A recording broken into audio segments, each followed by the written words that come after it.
রাজধানী সহ সারা দেশে এক সপ্তাহের ব্যবধানে কেজি প্রতি ৩ থেকে ৪ টাকা বেড়েছে সব ধরনের চালের দাম।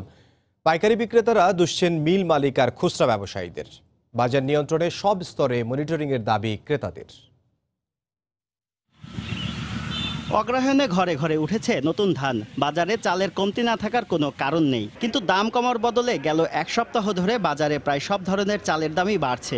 রাজধানীর পাইকারি আড়ত ঘুরে দেখা যায় মিনিকেট প্রতি কেজি বিক্রি হচ্ছে ৫১ থেকে ৫২ টাকায়, আটাশ ৪০ থেকে ৪২ টাকা, গুটি সন্না ৩৪ থেকে ৩৫ টাকা কেজি দরে। তিনবার বাড়ছে আপনার বস্তায় ১৫০ থেকে ২০০ টাকা। এখন আমরা কিনতেছি বেশি দামে, তাই আমরা বিক্রিও করতেছি বেশি দামে। তারা ইচ্ছা করেই বাজারটাকে এরকম করতেছে। নির্বাচনের যে ব্যস্ততা ছিল, এই ব্যস্ততার কারণে তারা একটা সুযোগ নিয়ে নিচ্ছে। খুচরা বাজারে গিয়ে দেখা গেল পাইকারির চেয়েও ৩ থেকে ৪ টাকা বাড়তি দামে বিক্রি হচ্ছে প্রায় সব ধরনের চাল। মিনিকেট প্রতি কেজি বিক্রি হচ্ছে ৫৫ থেকে ৫৬ টাকায়, আটাশ ৪০ থেকে ৪৪ টাকা, গুটি সন্না ৩৭ থেকে ৩৮ টাকা, আর পাইজাম বিক্রি হচ্ছে ৩৮ থেকে ৪০ টাকা কেজি দরে। খুচরা বিক্রেতারা বলছেন সীমিত লাভেই ক্রেতাদের কাছে চাল বিক্রি করছেন তারা। এটা কোনো সিন্ডিকেটের কাজ।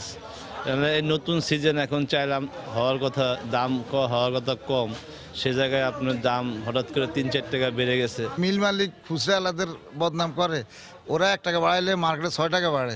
এই খুচরা বাজারে কম্পিটিশন, এখানে কে কার থেকে কমে বেচবো। এদিকে হঠাৎ করে দাম বাড়ায় অসন্তোষ প্রকাশ করেছেন ক্রেতারা। আটা সেটা নিচ্ছে ৪৫, ৪৬, ৪৭, এক এক দোকান এক এক রেট নিচ্ছে, কিন্তু এখানে সেটা দেখলাম ৪০ টাকা, ৪২, ৪১ টাকা এরকম পড়বে। আমি একজন কৃষকের ছেলে, আমার ধানের দাম পাচ্ছি না, অথচ আমি চাল বেশি দাম দিয়ে কিনে খেতে হচ্ছে। একে অপরের ওপর দোষ না চাপিয়ে বাজার নিয়ন্ত্রণে প্রতিটি স্তরেই নজরদারি বাড়ানোর দাবি ক্রেতাদের। শুভ খান, সময় সংবাদ, ঢাকা। এদিকে গত এক সপ্তাহে হঠাৎ করে দিনাজপুরে কেজিতে ২ থেকে ৩ টাকা বেড়েছে সব ধরনের চালের দাম। এতে মধ্যস্বত্বভোগীরা লাভবান হলেও কাঙ্ক্ষিত দাম পাচ্ছেন না চাষিরা। মিল মালিকদের দাবি, বাজারে ধানের দাম বাড়ায় চালের বাজার ঊর্ধ্বমুখী। খুচরা বিক্রেতাদের অভিযোগ, পর্যাপ্ত মজুদ থাকার পরও মিলারদের কারসাজিতে বেড়েছে দাম। গোলাম নবী দুলালের পাঠানো তথ্য, মঞ্জিদ আলমের শিমুলের ছবি নিয়ে রিপোর্ট। দিনাজপুরের বাজারে গত এক সপ্তাহের ব্যবধানে সব ধরনের চালের দাম কেজিতে ২ থেকে ৩ টাকা বেড়েছে। ৫০ কেজির প্রতি বস্তা স্বর্ণা চালের দাম বেড়েছে ৬০ টাকা, গুটি স্বর্ণা বেড়েছে ১০০ টাকা, আটাশ ২৫০ টাকা, এছাড়া ২৯ চাল ১৫০ এবং মিনিকেট বস্তা প্রতি ২৫০ টাকা বেড়েছে। হঠাৎ করেই ধানের মৌসুমে চালের এই মূল্য বৃদ্ধিতে স্বল্প ও নিম্ন আয়ের ক্রেতারা ক্ষুব্ধ। চাল কিনতে আসি, দেখি যে চালের দাম বাড়ছে, কেজিতে ৩-৪ টাকা করে বাড়ছে। গত মাসে যা নিচে তারছে এখন প্রতি বস্তায় ২৫০ থেকে ৬০ টাকা পর্যন্ত বাড়ছে।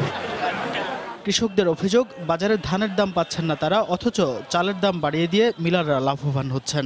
৫১ বেচলাম ১৪১০ টাকা, গতবার থেকে একটু দাম কম পেলাম। কেমন কিষানের দাম, যে সারের দাম, ওই হিসাবে কিন্তু কোনো পোষাচ্ছে না। আর চালের মূল্য বৃদ্ধির জন্য ধানের দাম বৃদ্ধির পাশাপাশি চালকল মালিকদের কিছুটা কারসাজি রয়েছে বলে মনে করছেন খুচরা বিক্রেতারা। মাঝখানে কমে আসছিল ১৬৫০, ১৭০০ টাকা, আবার ঘুরে ১৯০০, ১৯৫০ টাকা আসছে। এইটা তো বাড়তি বলে না। ভোটের আগে থেকে দাম বাড়ার একটা আভাস আমরা পাইছিলাম, কিন্তু পরবর্তীতে ভোটের পরে আমরা দেখলাম যে চালের বাজার আসলে অনেক বেশি।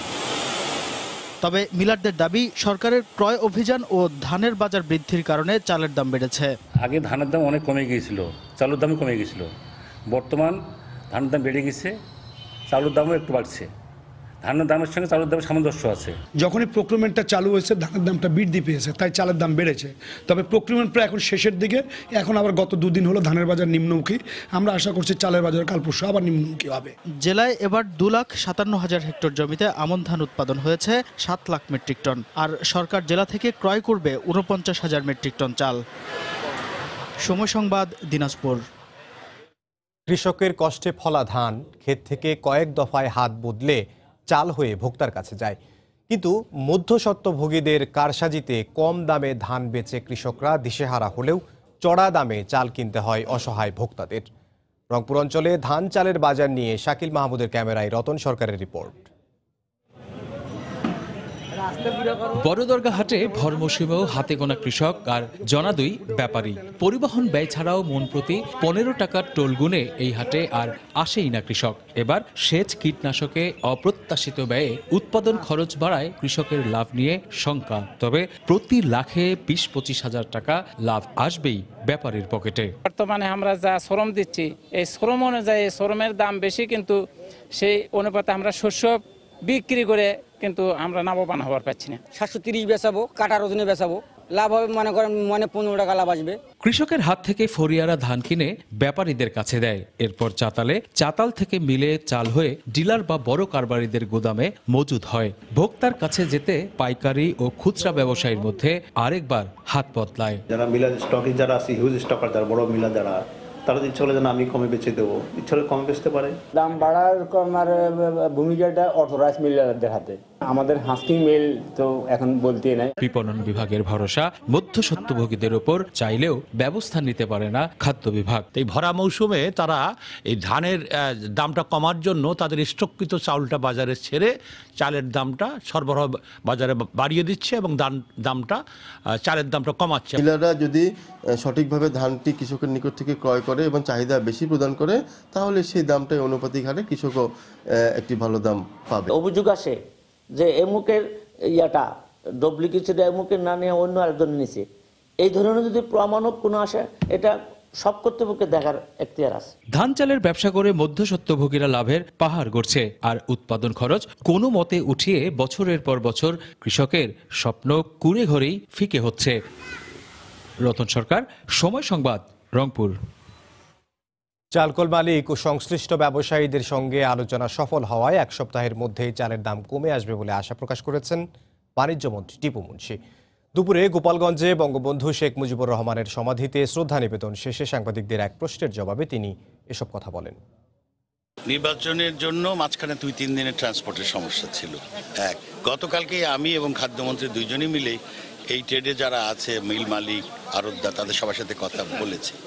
তারা কথা দিয়েছে যে এই সপ্তাহখানেকের মধ্যে এটা কমে আসবে।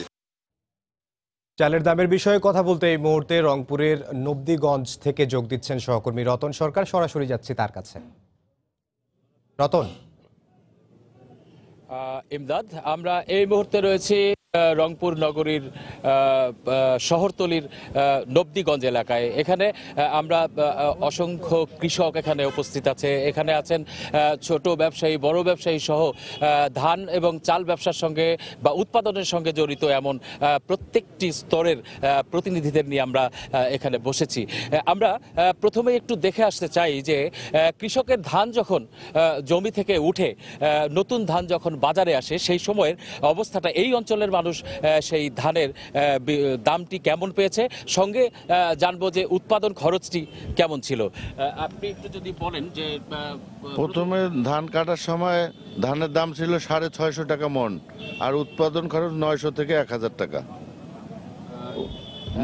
আমরা যেটি শুনলাম যে ধানের উৎপাদন ব্যয় 800 থেকে 900 টাকার মধ্যে ছিল। এবার একটু একজন ব্যবসায়ী আছেন, তার কাছে একটু জানতে চাই যে চালের বাজারটি কিছুদিন আগে বা এখন কি রকম আছে। কিছুদিন আগে আপনার মোটা চালের বাজারটা কেজিতে 2-3 টাকা বাড়ছিল, সেটা আপনার গত 2-3 দিন থেকে আবার বাজারটা সহনীয় পর্যায়ে, মোটামুটি আবার বাজারটা কমিয়ে বাজার স্থিতিশীল আছে। আমরা বাজার স্থিতিশীলতার কথা শুনছি। গত 2 দিন থেকে চালের বাজার কিছু কমেছে। যে চালের কেজি ছিল 26 টাকা, সেটি কিন্তু মাঝখানে 30 টাকা হয়েছিল। গত 2-1 দিন থেকে একটু কমে আসছে। তো আমাদের দেশে এই ধানের যখন একটা ভরা মৌসুম থাকে, সেই সময় কৃষক যখন ধান বেচে তখন কৃষক দাম পায় না, অথচ সাধারণ ভোক্তা যারা, তাদেরকে কিন্তু চড়া দামই কিনতে হয়। এই প্রক্রিয়াটি কীরকম? এই দাম বাড়া, কৃষকের দাম না পাওয়া এবং সাধারণ ভোক্তাদের কেনার যে বিষয়টি, সেটি নিয়ে একটু জানতে চাচ্ছি। এখানে উপস্থিত রয়েছেন সিনিয়র সাংবাদিক আফতাব হোসেন, আপনি একটু বলবেন। ধন্যবাদ রতন সরকার। সময় টেলিভিশনকে ধন্যবাদ যে কৃষক প্রজা বিদ্রোহের যে সূতিকাগার 235 বছর আগে যেখানে কৃষক প্রজারা অত্যাচারের বিরুদ্ধে তাদের নির্যাতন এবং বৈষম্য এবং তারা কৃষি পণ্যের মূল্য না পাওয়ার কারণে যে আন্দোলন করেছিল সেই আন্দোলনের সূতিকাগারে নুরুলদিনের নামে সেই বিখ্যাত জায়গা নবদিগঞ্জ, সেখানে আজকে আপনারা মাঠ পর্যায়ে এখানে গ্রামীণ কৃষকদেরকে নিয়ে যে কাজটা করছেন এজন্য আপনাদের আন্তরিক কৃতজ্ঞতা জানাচ্ছি। আসলে বাংলাদেশে কৃষকের যে বিষয়টা এটি কিন্তু রাষ্ট্রীয় পর্যায় থেকে শুরু করে ব্যবসা এবং রাজনৈতিক সকল ক্ষেত্রে তারা বঞ্চিত হচ্ছে। এখনও মনে করে যে আমাদের বাংলাদেশে কৃষকরা হবে শুধু লঙ্গি শার্ট, লাল পিন পরবে, লেংটি পরবে কিংবা ছেঁড়া গেঞ্জি পরবে কিংবা একেবারে মাথায় গামছা নিয়ে যাবে। সেই অবস্থায় কিন্তু পরিবর্তন হয়েছে। 47 বছরে দেশ অনেক এগিয়ে যাচ্ছে, আমরা মধ্যম আয়ের দেশের যাচ্ছি এবং 2030 সালে আমরা টেকসই উন্নয়নের দিকে যাচ্ছি এবং 2041 সালে উন্নত বাংলাদেশের চিন্তা করছি যেখানে আমাদের মাথাপিছু প্রবৃদ্ধি বেড়েছে এবং আমাদের আয় বেড়েছে। একটু প্রসঙ্গে আসি যে ধান চালের এই যে কৃষকের কাছ থেকে কৃষক দাম পাচ্ছে না, আবার ভোক্তাদের কিনতে হচ্ছে চড়া দামে, এই প্রক্রিয়াটি কিভাবে কত হাত ঘুরের মধ্যস্বত্বভোগীদের যে বিষয়গুলো এগুলো একটু জানতে চাই আপনার কাছে। আপনি নিশ্চয়ই জানেন যে এটা সময় টেলিভিশন এটি নিয়ে অনেক কাজ করে, খাদ্য সংগ্রহ প্রক্রিয়া, উৎপাদন, বিপণন নিয়ে। তো আমাদের দেশে যে কৃষি অবস্থা, আজ থেকে 1 মাস আগে ধান যখন বাজারে উঠতে শুরু করেছে তখন কৃষকরা যে শ্রমিকের কৃষি মজুরদের যে অর্থটা দেয় সেটি কিন্তু ওই পণ্যটা বিক্রি করে দেয়, ধানটা বিক্রি করে দেয় এবং সেই কারণে কিন্তু বাজারটা একেবারে কম থাকে। এবং আরেকটা বিষয় যদি আমরা খাদ্য সংগ্রহের কথা বলেন সেই সময় কিন্তু ধানের মানে আর্দ্রতা বেশি থাকে, যে কারণে একেবারেই দামটা কম থাকে। 650 টাকা এবার আপনারা কৃষকের কাছে শুনলেন যে 650 টাকা তারা মৌসুমে এই ধানটা বিক্রি করছে এবং সেই সময় কিন্তু দামটা কম থাকে এবং ওই সময় সমস্ত যারা ব্যবসা করে, যারা গভর্নমেন্টের যারা চাল দেয় তারা এবং যারা ব্যবসা করে তারা কিন্তু এই চালটা তখন মজুত করার জন্য ধানটা সংগ্রহ করে। সেই সময় কিন্তু একসাথে সংগ্রহ করে এবং উৎপাদনের যারা প্রক্রিয়ার সাথে জড়িত কৃষক বেশি পরিমাণ ধান যখন বাজারে আসে এবং ক্রয় ক্ষমতা যাদের ব্যবসায়ীরা যখন কম কেনে তখন কিন্তু বাজারটা পড়ে যায়। পরবর্তী পর্যায়ে কৃষকের হাত ঘুরে যখন সেটা ফরিয়ার কাছে যায়, ফরিয়া 1 মাস আগে ধানটা রাখছে 650 কিলো, তিনি 700 টাকা করে পাইকারদের কাছে বিক্রি করছে। তারপরে যখন আরও 15 দিন গেছে সেটি হয়তো আবার মাঝারি ব্যবসায়ীর কাছে গেছে, তখন এটা 750 পর্যন্ত উঠছে। এখন এইভাবে কিন্তু 3টা হাত ধরে যায়। আপনি যদি আজকে খুচরা বাজারের কথা জানেন যে চালটা 32 টাকা বিক্রি হচ্ছে সেটি কিন্তু পাইকারি বাজারে 24 থেকে 25 টাকা বিক্রি হয়, সেটা হাত ঘুরে গিয়ে একবারে ভোক্তার কাছে 32 টাকা হচ্ছে। যে ধানটা 650 টাকা কিনছে সেটি কিন্তু 750 টাকা এবং মিলারদের কাছে গিয়ে সেটা গিয়ে 800 টাকা পড়তেছে। এই যে বাজারে মানে পণ্য বিপণনের ক্ষেত্রে নিয়ম না থাকার কারণে এবং মধ্যস্বত্বভোগীদের বেশি মাত্রায় লাভ করার কারণে কিন্তু কৃষক বঞ্চিত হয়, পাশাপাশি ভোক্তারাও বঞ্চিত হচ্ছে। আপনার কাছে আবার আসলে আফতাব ভাইয়ের কাছে যে বিষয়টি আমরা শুনলাম যে এই উৎপাদক অর্থাৎ কৃষকের কাছ থেকে ভোক্তার পাত পর্যন্ত পৌঁছাতে এই অসংখ্য হাত, আমরা হিসাব করে দেখেছি আসলে 6 থেকে 7টি হাত ঘুরে এটি কিন্তু ভোক্তার কাছে পর্যন্ত যায়। তো এই এতগুলো হাত বদল হওয়া মধ্যস্বত্বভোগী যে চক্রটি, তাদের প্রত্যেকটি হাতেই কিন্তু থাকে লাভের হিসাব। সেই কারণে আসলে কৃষক এক সময় ধানের দাম পায় না, আবার সেই চালের দাম অনেক থাকে। এই যে প্রক্রিয়াটি, এর মাঝখানে আমরা জানি যে একটি কথা উঠে আসে, সেটি হচ্ছে যে মজুতদারির। তো সরকারের পক্ষ থেকে অসংখ্যবার আসলে মজুতদারির বিরুদ্ধে ব্যবস্থা নেওয়ার কথা শোনা যায়, কিন্তু আসলে কি ব্যবস্থা নেওয়া হলো এটি কখনো দৃশ্যত চোখে পড়ে না আমাদের। আপনি একটু বলবেন যে আসলে কিভাবে কি প্রক্রিয়ায় ব্যবসায়ী, যারা বড় ব্যবসায়ী, তারা ধানের মজুত করে তারা ধান চালের দামটি বাড়িয়ে ফেলে। হ্যালো, আমরা যখন উৎপাদন করি তখন সরকার আমাদের কাছে সরাসরি ধান না কেনাতে তখন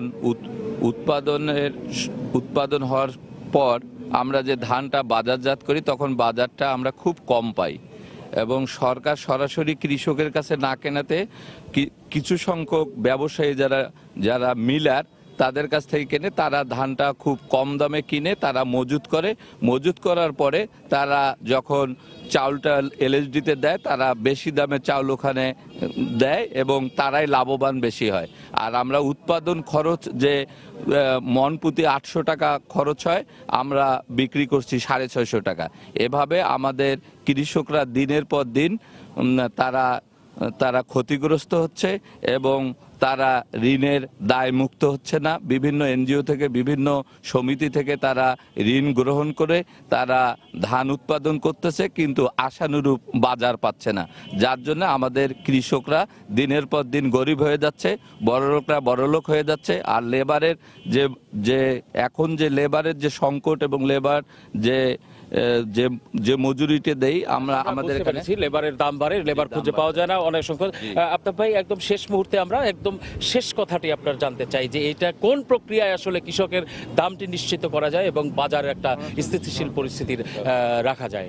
আমি অনেক আগে সময় টেলিভিশনে এই বিষয়টি বলছি। সরকারের একটি শস্য ঋণ বীমা শস্য ঋণ প্রকল্প আছে, শস্য ব্যাংক প্রকল্প আছে।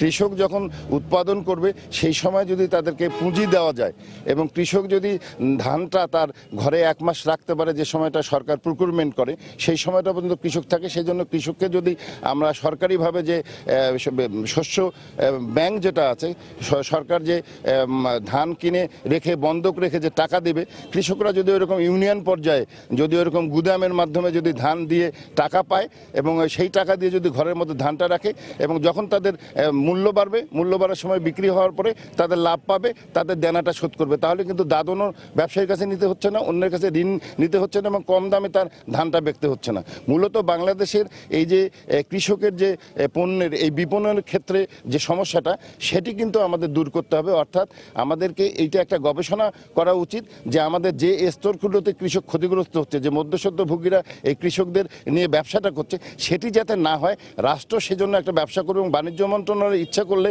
ইউনিয়ন পর্যায়ে যদি এই ঋণের ব্যবস্থাটা করে, গুদাম করে কৃষকরা সেখানে ধান দেবে এবং তারা টাকা নিবে, তাহলে কিন্তু বাজার ভাই আপনার কথায় একদম একটা সুনির্দিষ্ট সমস্যা চিহ্নিত করা এবং তার সমাধানের কথাও আপনি বলেছেন। আমরা যে দেখি যে ধান ওঠার সময় যারা মজুতদারি করে, নতুন ধান ওঠার সময় তারা তাদের মজুদ খুলে দিয়ে দাম ফেলে দেয় এবং সেই সুযোগে কম দামে ধান কিনে তারা ব্যবসা করে। তো এই ছিল রংপুরের ধান চালের বাজার নিয়ে সর্বশেষ। আমরা চলে যাচ্ছি স্টুডিওতে। এমদাদ, আপনার কাছে। রংপুর থেকে আমাদের সাথে যোগ দিয়েছিলেন রতন সরকার, তিনি জানাচ্ছিলেন চালের দামের বিষয়ে।